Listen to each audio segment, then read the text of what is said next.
അങ്ങനെ ഞങ്ങൾ ഫിൻലാൻഡിലെ ഹെൽസിൻകിയിൽ നിന്ന് നല്ല അടിപൊളി ഒരു ക്രൂയിസ് ഷിപ്പിലൊക്കെ നമ്മൾ സ്വീഡനിലെത്തിയിരിക്കുകയാണ്. സ്വീഡൻ്റെ ക്യാപിറ്റൽ സിറ്റിയായ സ്റ്റോക്ക്ഹോമിലാണ് കേട്ടോ ഈ പോർട്ടുള്ളത്. സ്റ്റോക്ക്ഹോമിലെ പോർട്ടിലാണ് നമ്മൾ ഷിപ്പ് ഇറങ്ങിയത്. എന്നിട്ട് നമ്മളിങ്ങനെ സ്റ്റോക്ക്ഹോം കാണാൻ വേണ്ടി ഇങ്ങനെ പോവുകയാണ്. ബസ്സിൽ കയറിയിട്ട് പോവുകയാണ് കേട്ടോ എല്ലാവരും കൂടി. ഈ സ്റ്റോക്ക്ഹോം എന്ന് പറഞ്ഞാൽ നമ്മുടെ സ്വീഡൻ്റെ ക്യാപിറ്റൽ സിറ്റിയാണ്. ഒരു 14 ഐലൻഡുകളുടെ ഒരു കളക്ഷനാണ് ശരിക്കും പറഞ്ഞാൽ ഈ സ്റ്റോക്ക്ഹോം. ഈ 14 ഐലൻഡുകൾ തമ്മിലും 50 ബ്രിഡ്ജുകളും ഉണ്ട്. 50 ബ്രിഡ്ജസ് കൊണ്ട് ഇങ്ങനെ ഇൻ്റർ കണക്റ്റഡ് ആണ് കേട്ടോ. ഒരുപാട് വാട്ടർ ഫ്രണ്ട് ആയിട്ടുള്ള ഏരിയാസാണ്. അങ്ങനെ ഭയങ്കര ബ്യൂട്ടിഫുള്ളായ ഒരു സ്ഥലമാണ് ഈ സ്വീഡൻ. നമ്മൾ ആദ്യം തന്നെ കാണാൻ പോകുന്നത് ഒരു മ്യൂസിയമാണ് കേട്ടോ. അങ്ങനെ ഒരുപാട് മ്യൂസിയങ്ങളുണ്ട്. കുറേ നല്ല ഭംഗിയുള്ള ബിൽഡിങ്സും നല്ല ഹിസ്റ്ററിയും ഒരുപാട് റിച്ച് ആയിട്ടുള്ള ഹിസ്റ്ററിയും പാലസും ഒക്കെയുള്ള ഒരു സ്ഥലമാണ്. കുറേ പാലസുകൾ, കുറേ റോയൽ ബിൽഡിങ്സ് എല്ലാതും ഉള്ള ഒരു സ്ഥലമാണ് കേട്ടോ ഈ സ്റ്റോക്ക്ഹോം സിറ്റി, നമ്മളെ സ്വീഡൻ്റെ ക്യാപിറ്റൽ സിറ്റി. അപ്പോൾ നമ്മൾ നല്ല ഭംഗിയുള്ള റോഡിൻ്റെ സൈഡൊക്കെ തന്നെ ഫുള്ള് ചെടികളും നല്ല ഭംഗിയിൽ കുറേ പൂക്കളും കാണുമ്പോൾ ട്യൂലിപ്പാണോ എന്നൊക്കെ വിചാരിച്ച് നമ്മൾ നോക്കി. ഒരുപാട് ഇടയ്ക്കിടയ്ക്ക് ട്യൂലിപ്സും ഒക്കെ ഉണ്ട് കേട്ടോ. അങ്ങനെ നല്ല ഭംഗിയുള്ള റോഡ് സൈഡുകളൊക്കെ തന്നെ നമുക്ക് കാണാൻ പറ്റും. ആദ്യം തന്നെ നമ്മൾ കാണാൻ പോകുന്നത് വാസ മ്യൂസിയം എന്ന് പറഞ്ഞൊരു മ്യൂസിയമാണ് കേട്ടോ. സ്വീഡനിലെ ഭയങ്കര ഫേമസ് ആയിട്ടുള്ളൊരു മ്യൂസിയമാണ് ഇത്. കണ്ടോ, വലിയൊരു വുഡൻ കപ്പൽ അങ്ങനെ തന്നെ ഇങ്ങനെ പ്രിസേർവ് ചെയ്ത് വെച്ചേക്കുന്ന ഒരു മ്യൂസിയമാണ്. ഈ കപ്പലിന് ഒരു വലിയ ഹിസ്റ്ററി ഉണ്ട് കേട്ടോ.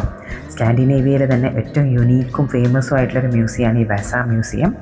ഈ വാസ എന്ന് പറഞ്ഞിട്ടുണ്ടെങ്കിൽ ഒരു വാർഷിപ്പായിരുന്നു. ഒരുപാട് തട്ടുകളുള്ള ഫുള്ള് മരം കൊണ്ട് ഉണ്ടാക്കിയ ഒരു വാർഷിപ്പ്. 17th സെഞ്ച്വറിയിൽ ഉണ്ടാക്കിയ ഒരു ഷിപ്പാണ് കേട്ടോ ഇത്. അങ്ങനെ അതിൻ്റെ കന്നി വോയേജിൽ തന്നെ ആദ്യത്തെ മെയ്ഡൻ വോയേജ് 1628 16-ാം നൂറ്റാണ്ടിൽ അന്ന് തന്നെ ഇത് മുങ്ങിപ്പോയി. നമ്മൾ ടൈറ്റാനിക്കൊക്കെ മുങ്ങിയ പോലെ. പക്ഷേ ടൈറ്റാനിക്കൊക്കെ മുങ്ങിയ പോലെ ഇവർ അതിനധികം വലിയ ന്യൂസിൽ ഇമ്പോർട്ടൻസ് ഒന്നും കൊടുത്തില്ല. കാരണം അവർക്ക് ഭയങ്കര നാണക്കേടായിരുന്നു. അവരുടെ ഈ ഒരു വലിയ കപ്പൽ മുങ്ങുക എന്നൊക്കെ പറഞ്ഞിട്ടുണ്ടെങ്കിൽ അവരുടെ സെക്യൂരിറ്റിനെയും അവരുടെ ഈ ആർക്കിടെക്ചറൽ ഇതിനൊക്കെ ബാക്കി കൺട്രീസൊക്കെ എല്ലാവരും കളിയാക്കുമോ എന്നുള്ളതും അവരുടെ ഇടയിൽ ഇവർക്ക് കുറച്ച് മോശം പേര് കിട്ടുമെന്നൊക്കെ ഉള്ളത് കൊണ്ട് തന്നെ അവർ ആ ന്യൂസ് പുറത്ത് വിടാതെ സൂക്ഷിച്ചു. പിന്നെ ഒരു 300 കൊല്ലങ്ങൾക്ക് ശേഷം 1961 കടലിൻ്റെ അടിയിൽ പോയ കുറച്ച് ആളുകൾ, വേറൊരു ഷിപ്പിലോ ഇതിനൊക്കെ പോയ ആളുകളാണ് ഈ വലിയ ഷിപ്പിൻ്റെ കുറച്ച് ഭാഗങ്ങൾ അതിൻ്റെ അടിയിലുണ്ടെന്ന് കണ്ടിട്ട് പിന്നെ ഒരു വലിയ ഒരു ടീമായിട്ട് തന്നെ സ്വീഡൻ അത് ഏറ്റെടുത്ത് ആ കപ്പലിനെ കംപ്ലീറ്റ് ആയിട്ട് കടലിൻ്റെ അടിയിൽ നിന്ന് പൊക്കി. എന്നിട്ട് ഇപ്പോൾ ഈ വാസ മ്യൂസിയത്തിൽ കീപ്പ് ചെയ്തിരിക്കുകയാണ്. ഇപ്പോൾ ഈ മ്യൂസിയം കാണാൻ വേണ്ടിയിട്ട് ഈ വാസ മ്യൂസിയത്തിൽ കീപ്പ് ചെയ്തിരിക്കുന്ന ഈ വലിയ കപ്പൽ കാണാനായിട്ട് ആയിരക്കണക്കിന് ആളുകൾ പല പല കൺട്രീസിൽ നിന്നും വരികയാണ് കേട്ടോ. അങ്ങനെ അവരുടെ ഒരു വലിയൊരു ഫേമസ് ആയിട്ടുള്ള ഒരു മ്യൂസിയമായിട്ട് ഇപ്പോൾ അത് മാറി. പിന്നെ ഞങ്ങളിങ്ങനെ സ്റ്റോക്ക്ഹോം സിറ്റിയിലൂടെ ഫുള്ള് ഇങ്ങനെ സിറ്റി ടൂറിന് വേണ്ടി കറങ്ങുമായിരുന്നു. ഞങ്ങൾക്ക് വലിയൊരു ബാങ്ക്, ആ കാണുന്നൊരു വലിയ ബാങ്ക് ഞങ്ങളെ കയ്യിൽ കാണിച്ചു തന്നു കേട്ടോ. ആ ബാങ്കിലാണ് പണ്ട് കുറേ കള്ളന്മാർ ബാങ്ക് കൊള്ളയടിക്കാൻ വേണ്ടി കയറി. പിന്നെ അങ്ങനെ 1 മാസത്തോളം അവരവിടെ താമസിച്ച് അവരും ബാങ്ക് ജീവനക്കാരും തമ്മിൽ ഭയങ്കര ഫ്രണ്ട്ഷിപ്പും ഒരു ഭയങ്കര സ്നേഹമൊക്കെ ഡെവലപ്പ് ചെയ്ത ഒരു കഥയൊക്കെ പറഞ്ഞു തന്നു. ആ കഥയിൽ നിന്നാണ് നമ്മുടെ സ്റ്റോക്ക്ഹോം സിൻഡ്രോം എന്ന് പറഞ്ഞ ഒരു സിൻഡ്രോം മെഡിക്കൽ സയൻസിൽ നമ്മൾ പഠിക്കാനുണ്ട്. അതായത് നമ്മൾ തട്ടിക്കൊണ്ടുപോകൽ കിഡ്നാപ്പേഴ്സിനോട് ആ വിക്ടിംസിന് തോന്നുന്ന ഒരു സിമ്പതിയും ഒരു ഇഷ്ടവും എമ്പതിയും അതൊക്കെയാണ് ഈ സ്റ്റോക്ക്ഹോം സിൻഡ്രോം എന്ന് മെഡിക്കൽ സയൻസിൽ പറയുന്നത്. ആ ടെർമിനോളജി വന്നത് ഈ സ്റ്റോക്ക്ഹോമിൽ നടന്ന ബാങ്ക് റോബറിയുടെ പേരിലാണത്രേ. ആ ബാങ്ക് റോബറിയിലെ ജീവനക്കാർക്ക് ആ റോബേഴ്സിനോട് തോന്നിയ ഒരു എമ്പതിയും സിമ്പതിയും അതൊക്കെയാണ് ഈ പേരിലേക്ക് നയിച്ചത്. പിന്നെ ഞങ്ങൾ സിറ്റി ടൂറിൽ ഇങ്ങനെ അവിടുത്തെ ഷോപ്പുകൾ, അവിടുത്തെ പാലസ്, അവിടുത്തെ കുറേ ഫോർട്ട്, ഹോളുണ്ട്, പ്രോഗ്രാംസൊക്കെ നടക്കുന്ന ഒരു ഹോളും, അങ്ങനെ കുറേ കളർഫുൾ ബിൽഡിങ്സും ഒരു സിറ്റി ഹോളൊക്കെ ഉണ്ട് കേട്ടോ. ആ സ്ക്വയറിലൂടെയൊക്കെ ഞങ്ങൾ നടന്നു. അവിടുത്തെ കുറേ ബിൽഡിങ്സൊക്കെ കണ്ടു. അവിടെ കുറേ സ്റ്റുഡൻസും സ്കൂൾ സ്റ്റുഡൻസൊക്കെ അവിടെ ഇങ്ങനെ കാണാൻ വന്നിട്ടുണ്ട്. എല്ലാവരും ഒരുമിച്ചിരുന്ന് ഭക്ഷണം കഴിക്കുന്നതും ആ സ്ഥലങ്ങളും ആ പാലസും ഒക്കെ കയറി കാണുന്നതൊക്കെ കണ്ടു കേട്ടോ. ഇങ്ങനെ കുറേ നല്ല ഭംഗിയിൽ ഇങ്ങനെ നദി ഇങ്ങനെ ഒഴുകുന്നുണ്ട്. ഫുള്ള് 2 സൈഡിലും ഇങ്ങനെ കളർഫുള്ളായിട്ടുള്ള ബിൽഡിങ്സൊക്കെ ആയിട്ട് കാണാൻ ഭയങ്കര ബ്യൂട്ടിഫുള്ളായ ഒരു സ്ഥലമാണ് കേട്ടോ ഈ സ്റ്റോക്ക്ഹോം.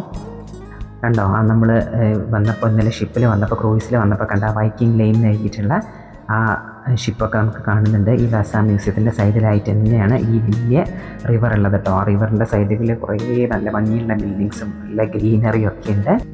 അങ്ങനെ ഈ സ്റ്റോക്ക്ഹോം സിറ്റിയൊക്കെ കണ്ടിട്ട് നമ്മൾ ഇന്നത്തെ സ്റ്റേ നമുക്ക് കാൾസ്റ്റഡ് എന്ന് പറഞ്ഞ സ്ഥലത്താണ് കേട്ടോ. സ്വീഡനിലെ തന്നെ മറ്റൊരു സ്ഥലമാണ് ഈ കാൾസ്റ്റഡും ഭയങ്കര ബ്യൂട്ടിഫുള്ളാണ് കേട്ടോ. കണ്ട നല്ല ഭംഗിയുള്ള കുറേ ഗ്രീനറിയും ഈ വുഡൻ ഹൗസസൊക്കെ ഇങ്ങനെ നിറയെ കാണാം. ഇങ്ങനെ സ്ക്വയർ ജനാലകളൊക്കെ ആയിട്ടുള്ള വുഡൻ ഹൗസസും കുറേ ട്രാംസും ഒക്കെ ഉള്ള കാൾസ്റ്റഡ് സിറ്റിയിൽ ഞങ്ങൾ എത്തി. കാൾസ്റ്റഡ് സിറ്റിയിലാണ് നമ്മൾ താമസിക്കുന്നത്. നമ്മൾ ഹോട്ടലിൽ ചെക്കിനൊക്കെ ചെയ്തു. നമ്മൾ ഫുഡൊക്കെ കഴിച്ചിട്ട് ഒന്ന് ഈവനിങ്ങിൽ നടക്കാൻ വേണ്ടി ഇറങ്ങിയതാണ് കേട്ടോ. നമ്മുടെ ഹോട്ടലിൻ്റെ പരിസരമാണിത്. ഇപ്പോൾ ടെമ്പറേച്ചറൊക്കെ നോക്കുകയാണെങ്കിൽ നല്ല ഒരു ടെമ്പറേച്ചറാണ്. അതായത് ഒരു 7-8 ഡിഗ്രി അത്രയൊക്കെയുള്ളൂ. ഫിൻലാൻഡിൻ്റെ അത്ര തന്നെ തണുപ്പ് നമുക്ക് സ്വീഡനിലില്ല. നല്ല ജാക്കറ്റൊന്നും ഇടാതെ തന്നെ പുറത്തിറങ്ങി നടക്കാവുന്ന നല്ല ഒരു ക്ലൈമറ്റ് ആയിരുന്നു കേട്ടോ. റോഡ് സൈഡിലൊക്കെ നോക്കുമ്പോൾ നിറയെ പൂക്കളാണ് കേട്ടോ. സ്വീഡൻ സിറ്റി ഭയങ്കര ബ്യൂട്ടിഫുള്ളാണ്. ഈ കാൾസ്റ്റഡും സ്റ്റോക്ക്ഹോമും പോലെ തന്നെ നല്ല ഭംഗിയുള്ള ഒരു സിറ്റിയാണ് കേട്ടോ. നിറയെ ട്യൂലിപ്സ്, ഇങ്ങനെ വരിയായി ട്യൂലിപ്സ് നിൽക്കുകയാണ്. ട്യൂലിപ്സ് കാണാൻ ഞാൻ നെതർലാൻഡ്സിലൊന്നും പോകണ്ടല്ലോ, ഇവിടുന്ന് തന്നെ കാണാമെന്ന് വിചാരിച്ചിട്ടോ. ഇങ്ങനെ കുറേ ഫോട്ടോസും വീഡിയോസൊക്കെ എടുത്ത് നല്ല അടിപൊളിയായിട്ട് രാത്രിയായപ്പോൾ ഇങ്ങനെ മുട്ടിട്ട് നിൽക്കുന്ന കുറേ ട്യൂലിപ്സിനെ കണ്ടു കേട്ടോ. പിന്നെ നമുക്ക് എന്ത് ഫുഡ് വേണമെങ്കിലും, ഇന്ത്യൻ ഫുഡ്, കുറേ അറബിക് ഫുഡ്സും, അങ്ങനെ ഒരുപാട് ഫുഡിൻ്റെ റെസ്റ്റോറൻറ്റ്സിൻ്റെ വരിയായിട്ട് നിൽക്കുന്ന കണ്ടു കേട്ടോ. കബാബ്സും ഒക്കെ കിട്ടുന്ന ഷോപ്പുകളൊക്കെയുള്ള നല്ല വൈബുള്ള ഒരു ഏരിയ കേട്ടോ നമ്മൾ താമസിച്ച ഹോട്ടൽ. അങ്ങനെ കുറച്ചിങ്ങനെ നടന്നു കഴിഞ്ഞാൽ തന്നെ നമുക്ക് കാൾസ്റ്റഡ് സ്ക്വയർ എന്ന് പറഞ്ഞൊരു ഏരിയ കാണാൻ പറ്റും. റോഡ് സൈഡിലൊക്കെ ഫുള്ള് കണ്ടോ അങ്ങനെ സൈക്കിൾസും, പിന്നെ ആ സ്കൂട്ടർ എന്നവർ പറയുന്ന ആ നിന്നിട്ട് ഇങ്ങനെ ഓടിക്കുന്ന ആ സ്കൂട്ടേഴ്സും ഒക്കെ നമുക്കൊരു ആപ്പ് വഴി റീചാർജ് ചെയ്തിട്ട് 1 ഹവറിനും 2 ഹവറിനൊക്കെ യൂസ് ചെയ്യാം കേട്ടോ. അതുപോലെ പബ്ലിക് ട്രാൻസ്പോർട്ട് യൂസ് ചെയ്യുന്നവർക്കാണെങ്കിൽ ഈ ട്രാമുകളൊക്കെ ഇഷ്ടം പോലെ ഇടയ്ക്കിടയ്ക്ക് പോകുന്നുണ്ട്. അതൊക്കെ കറക്റ്റ് റൂട്ടും ഇതൊക്കെ നോക്കി വെച്ച് കഴിഞ്ഞാൽ നമുക്ക് ഈസി ആയിട്ട് പോവാം. ഇതാണ് കാൾസ്റ്റഡ് സ്ക്വയർ കേട്ടോ. കുറച്ചിങ്ങനെ നടന്നു കഴിഞ്ഞാൽ നമുക്ക് കിട്ടും ഇങ്ങനെ ഒരു സ്ക്വയർ, ചുറ്റും ബിൽഡിങ്ങുകളൊക്കെ ആയിട്ട്. അവിടെയൊക്കെ കുറച്ച് നേരം പോയിരുന്നു. അങ്ങനെ പോയി കിടന്നുറങ്ങി. പിറ്റേ ദിവസം രാവിലെ നമ്മൾ വീണ്ടും ഹോട്ടലിൻ്റെ സൈഡിൽ കുറേ നല്ല ഭംഗിയുള്ള ബ്യൂട്ടിഫുള്ളായിട്ടുള്ള കുറേ പൂക്കളൊക്കെ ഏരിയ ഉണ്ടെന്ന് പറഞ്ഞിട്ട് അങ്ങോട്ട് നടക്കാൻ പോയതാണേ. നല്ല ഭംഗിയുണ്ട് കേട്ടോ. ഒരുപാട് പൂക്കൾ ഇങ്ങനെ പല പല നിറത്തിൽ, വെള്ളയൊക്കെ പൂക്കൾ കാണാൻ ഭയങ്കര ഭംഗിയാണ്. അതിൻ്റെ ഇടയിൽ കൂടെ കുറച്ച് ട്യൂലിപ്സും ഉണ്ട് കേട്ടോ. അതുപോലെ തന്നെ കുറേ ചെറിയ ബ്ലോസംസും ഉണ്ട്. വലിയ മരങ്ങളൊക്കെ കുറേ പിങ്കായി നിൽക്കുന്ന കുറേ സ്ഥലങ്ങളുണ്ട്. ട്യൂലിപ്സ് കണ്ടോ, ഈ വെള്ള പൂക്കളുടെ ഇടയിൽ ഇങ്ങനെ ചിലതൊക്കെ ഇങ്ങനെ ട്യൂലിപ്സ് മുട്ടിട്ട് നിൽക്കുന്നുണ്ട്. ഇതൊക്കെ ലോണായിട്ടൊക്കെ ഇവർ മെയിൻറ്റെയിൻ ചെയ്യുന്നതാണെന്ന് തോന്നുന്നില്ല. ഈ പറമ്പുകളൊക്കെ തന്നെ ഫുള്ളൊരു ലോണ് പോലെയാണ് ശരിക്കും. ഇത് കണ്ടോ, നല്ല ചെറിയ ബ്ലോസംസിൻ്റെ മരങ്ങളും കുറച്ചിങ്ങനെ പിങ്കാവാൻ തുടങ്ങിയിട്ടുണ്ട്. കുറച്ച് കാലം കൂടി കഴിഞ്ഞാൽ ഒരു മെയ് ലാസ്റ്റൊക്കെ ആകുമ്പോഴത്തേനും കംപ്ലീറ്റ് പിങ്കാവാൻ തോന്നുന്നു. അടുത്തതായി നമ്മൾ ഒരു മ്യൂസിയം കാണാനാണ് കേട്ടോ പോണത്. ബ്രിഗേഡ് മ്യൂസിയം എന്ന് പറഞ്ഞാൽ ഈ കാൾസ്റ്റഡിലുള്ള ഒരു ഫേമസ് ആയ മ്യൂസിയമാണ്. അത് ഉള്ളത് നമ്മളെ ലേക്ക് വാനേൺ എന്ന് പറഞ്ഞൊരു ലേക്ക് ഉണ്ട്. അതാണ് ഏറ്റവും വലിയ ലാർജസ്റ്റ് ലേക്ക് ഇൻ സ്വീഡനാണ്. ആ ലേക്കിൻ്റെ തീരത്താണ് ഇതുള്ളത് കേട്ടോ, ഈ മ്യൂസിയം ഉള്ളത്. സിറ്റി ഓഫ് സൺഷൈൻ എന്നാണ് ശരിക്കും കാൾസ്റ്റഡിനെ പറയുന്നത്. എപ്പോഴും നല്ല വെളിച്ചവും നല്ലൊരു ക്ലൈമറ്റും ഒക്കെ ഉള്ളതുകൊണ്ട് ഈ ലേക്ക് കാണാനും എന്തൊരു ഭംഗിയാണെന്നറിയോ. ഈ വാനേൺ എന്ന് പറഞ്ഞ ലേക്കിൻ്റെ ഫ്രണ്ടിൽ നിന്നൊക്കെ ഞങ്ങൾ കുറേ ഫോട്ടോസൊക്കെ എടുത്തു. അങ്ങനെ ബ്രിഗേഡ് മ്യൂസിയം കാണാൻ പോവാണ്. പുറത്ത് തന്നെ ഒരു വലിയ പീരങ്കിയൊക്കെ വെച്ചിട്ടുണ്ട് കേട്ടോ. ഇതൊരു വാർ മ്യൂസിയമാണ്. അവിടുത്തെ പട്ടാളക്കാർ ഉപയോഗിച്ചിരുന്ന ഡ്രസ്സുകൾ, അവരുപയോഗിച്ച മുറി, അവർ താമസിച്ചിരുന്ന റൂമുകളും, ഭക്ഷണം കഴിച്ചിരുന്ന കിച്ചണും, അവരുണ്ടാക്കിയിരുന്ന യൂട്ടൻസിൽസും, അവർ വാറിന് ഉപയോഗിച്ച തൂക്കുകളും വെപ്പൺസും ഒക്കെ ഉള്ള ഒരു മ്യൂസിയമാണ് കേട്ടോ ഇത്.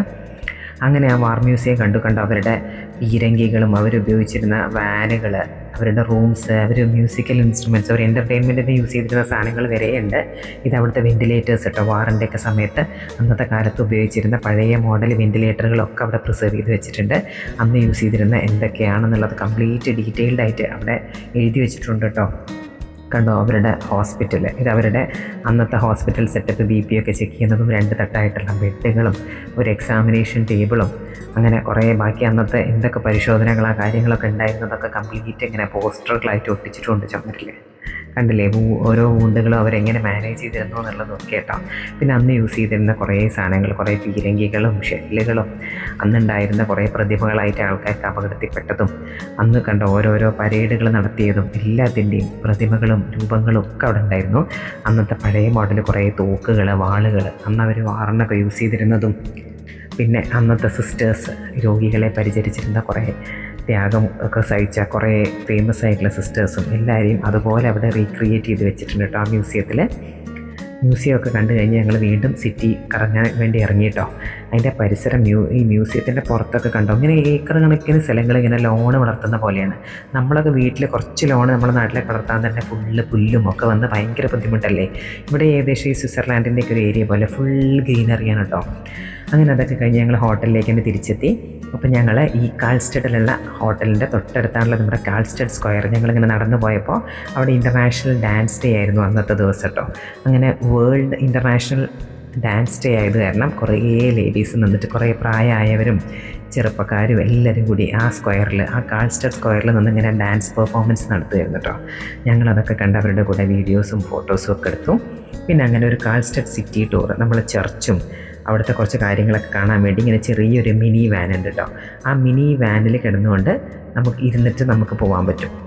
അങ്ങനെ ഒരു കുഞ്ഞ് വാന്, നമ്മളെ ഈ ഊട്ടിയിലൊക്കെ ഉണ്ടാവുന്ന ചെറിയ ടോയ് ട്രെയിനൊക്കെ പോലത്തെ ട്രെയിൻ, ആ ട്രെയിനിൽ ഇരുന്നുകൊണ്ട് നമ്മൾ ബാക്കി സിറ്റി ഫുള്ള് കറങ്ങി കണ്ടു കേട്ടോ. അങ്ങനെ നാളെ നമ്മൾ ഓസ്ലോയിലേക്കാണ് പോകുന്നത്. അപ്പോൾ ഓസ്ലോ വിശേഷങ്ങളുമായിട്ട് അടുത്ത വീഡിയോയിൽ കാണാം.